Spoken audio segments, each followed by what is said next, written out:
I need some fast cash, supplement what I'm making. I heard government contracting is this place and space for me. What do I need to do so I can quickly get that government money in maybe 30 to 60 days? I totally respect and understand where this question comes from. I have been there many times in my life where I needed money to the point where I used to get money for plasma. I went so often, I once passed out, and I was really unhealthy at that time. I weighed almost 300 pounds, and I was so upset that they prohibited me from going back to give plasma for several months because I had passed out. I was mad because I really counted on that $25 each time I went. It may seem like a lot of things to some of you. You may have judgment around that, but at that point in time, $25 was like having $2,500. The thing about the federal government, you can win a multitude of different contracts. Is it fast? Is it going to happen tomorrow? Are you going to be covered in dollars? No, it's not going to happen like that. It isn't. If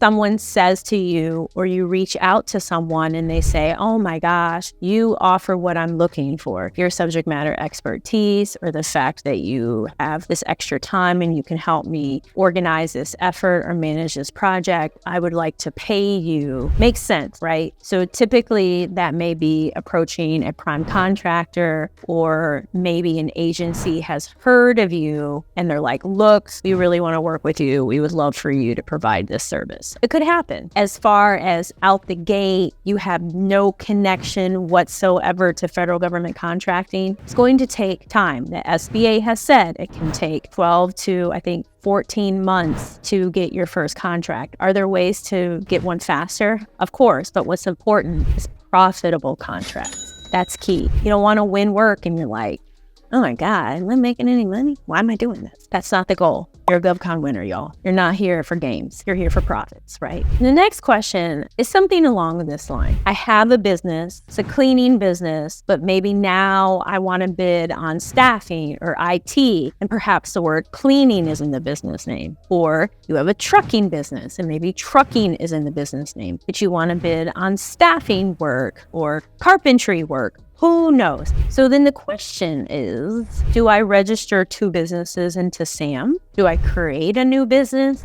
The answer is no. You don't want to do this because you're adding on so much unnecessary thing. Take a big government contractor like IBM. They sell everything to the federal government. It's still under IBM. There's no need to create a new company. You only need to create a new company if you're creating a joint venture, or perhaps you have created a completely different business and it's a partnership. It's just not a joint venture. Then by all means. So here's what you do. If you have a business that say has cleaning or trucking in the name, what you can do is abbreviate it. If it's Claire's Cleaning Firm, then CCF, and you file for a DBA. And in all of your materials on your website, on your LinkedIn, and your proposals, you put the abbreviation there and you use it. So then they call you by it. With my flagship company, many people would fill in the blanks and call it Kizzy Parks Consulting, Parks Consulting, Park Consulting, everything but what the name was. I was really frustrated because I really love initials going back to when I was a little girl, and my grandmother would put my initials on all types of jewelry. She worked at a jewelry store, and I just love my initials, KMP. And so when I created K Parks Consulting, I thought KPC. That was always in my head. But people butchered it, and it was a mess because then when they went to look it up, they didn't really find us. So what I ended up doing is I rebranded, and all of the logos for KPC, started calling the company KPC. Some people may still say K Parks. Hey, that's better than Park or Parks or Frizzy Parks or Kizzy Parks Consulting, because that's not the name of it. It's K